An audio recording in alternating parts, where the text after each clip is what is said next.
जब हम कोई सामान बाजार में खरीदने जाते हैं तो ज्यादातर सामान पर रेट 1 रुपए कम होता है, जैसे 99, 199, 299, 499। इस तरह से रेट लिखी हुई होती हैं। क्या कभी आपने सोचा है कि ऐसा क्यों होता है? क्यों दुकानदार इस तरह से सामान की रेट 1 रुपए कम रखते हैं? वो सामान की रेट 99 से 100 रुपए भी तो रख सकते हैं, जिससे कि 1 रुपए वापस करने की भी जरूरत नहीं पड़ेगी। तो चलिए इस वीडियो के माध्यम से जानते हैं कि ज्यादातर सामान पर रेट 1 रुपए कम क्यों लिखी होती है। अगर आप न्यू व्यूअर्स हैं तो जल्दी से सब्सक्राइब कर लीजिए और बेल आइकन दबाना ना भूलें। दोस्तों, सामान पर 1 रुपए रेट कम लिखने से विक्रेता को ही फायदा होता है, जिसको हम अक्सर नजरअंदाज कर देते हैं। अब आप सोच रहे होंगे कि 1 रुपए रेट कम लिखने से विक्रेता को किस तरह से फायदा होता है। दोस्तों, आपको बता दें कि ऐसा करने से विक्रेता को 2 बड़े फायदे होते हैं। पहला फायदा, विक्रेता को जो पहला फायदा होता है वो मनोवैज्ञानिक तरीके से ग्राहक को सामान को खरीदने के लिए प्रेरित करने के लिए होता है। दरअसल हमारा दिमाग किसी भी नंबर को हमेशा राउंड फिगर में पढ़ता है और साथ ही लेफ्ट से राइट की तरफ पढ़ता है। ऐसे में हमारा दिमाग आखिरी नंबर की तरफ ज्यादा ध्यान नहीं देता।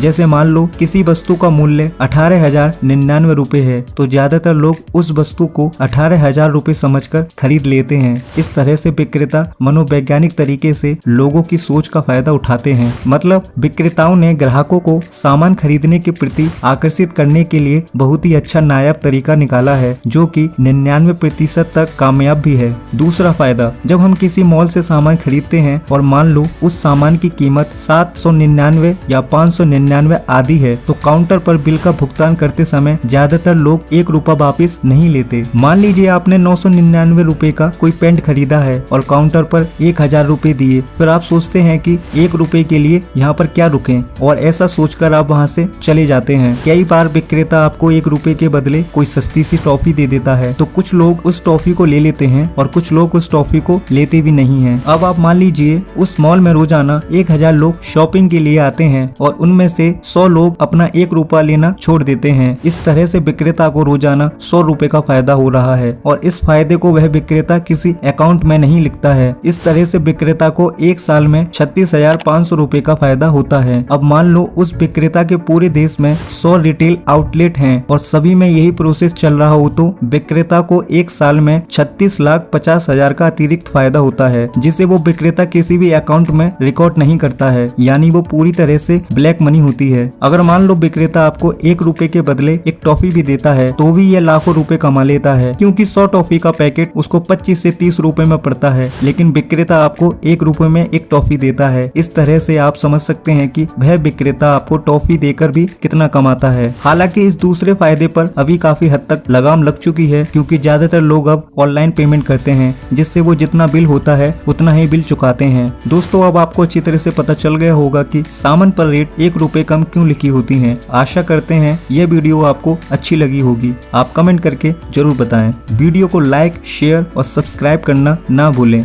धन्यवाद।